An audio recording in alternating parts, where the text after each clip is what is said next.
नारायण नारायण श्रीमन्नारायण नारायण नारायण। तो मैं दूसरा अध्याय शुरू करता हूँ।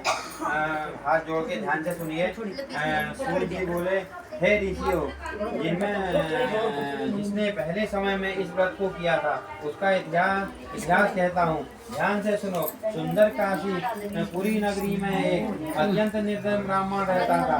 वह भूख और प्यास से बेचैन हुआ पृथ्वी पर घूमता था। ब्राह्मणों से प्रेम करने वाले श्री भगवान ने ब्राह्मण को दुखी देखकर बूढ़े ब्राह्मण का रूप धारण करके उनके पास जाकर आदर के साथ पूछा, हे विप्र, तुम नित्य ही दुखी होकर पृथ्वी पर क्यों घूमते हो?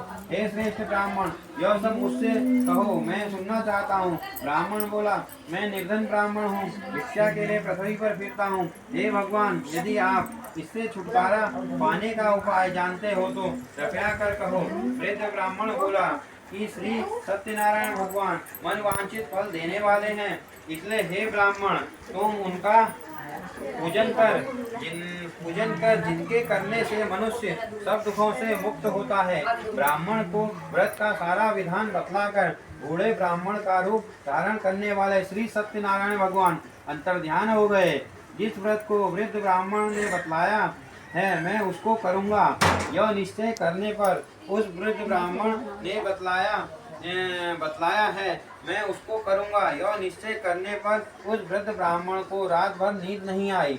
वह सवेरे उठकर श्री सत्यनारायण भगवान के व्रत का निश्चय कर भिक्षा के लिए चल दिया। उस दिन उसको भिक्षा में बहुत धन मिला, जिसने बंधु बांधवों के समान उसने श्री सत्यनारायण भगवान जी का व्रत किया। इसके करने से वह विप्र सब दुखों से छूटकर अनेक प्रकार की संपत्तियों से युक्त हुआ। उस समय से यह विप्र हर मास व्रत करने लगा। इस तरह सत्यनारायण भगवान के व्रत को जो करेगा वह सब पापों से छूटकर मोक्ष को प्राप्त होगा। आगे जो पृथ्वी पर सत्यनारायण भगवान का व्रत करेगा वह पृथ्वी पर मनुष्य सब दुखों से छूट जाएगा।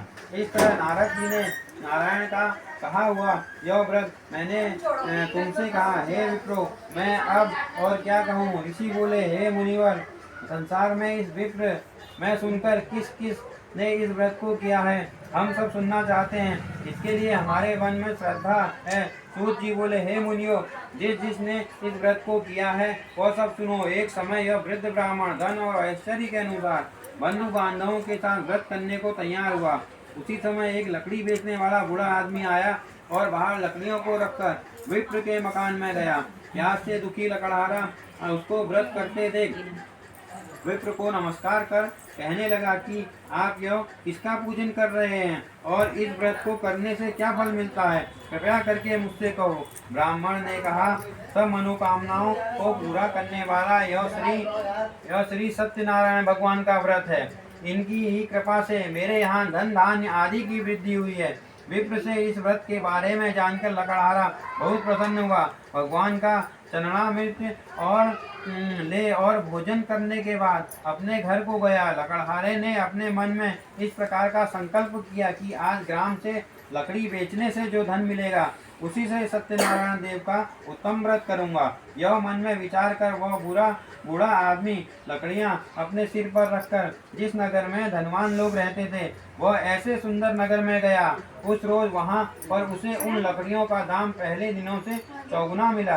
तब वह बूढ़ा लकड़हारा दाम ले और अति प्रसन्न होकर पके केले की फली, शक्कर, घी, दुग्ध, दही और गेहूं का चूर्ण इत्यादि श्री सत्यनारायण भगवान के व्रत की कुल सामग्री को लेकर अपने घर गया। फिर उसने अपने भाइयों को बुलाकर विधि के साथ भगवान जी का पूजन और व्रत किया। उस व्रत के प्रभाव से यह बूढ़ा लकड़हारा धन पुत्र आदि से युक्त हुआ और संसार के समस्त सुख भोग कर वैकुंठ को चला गया।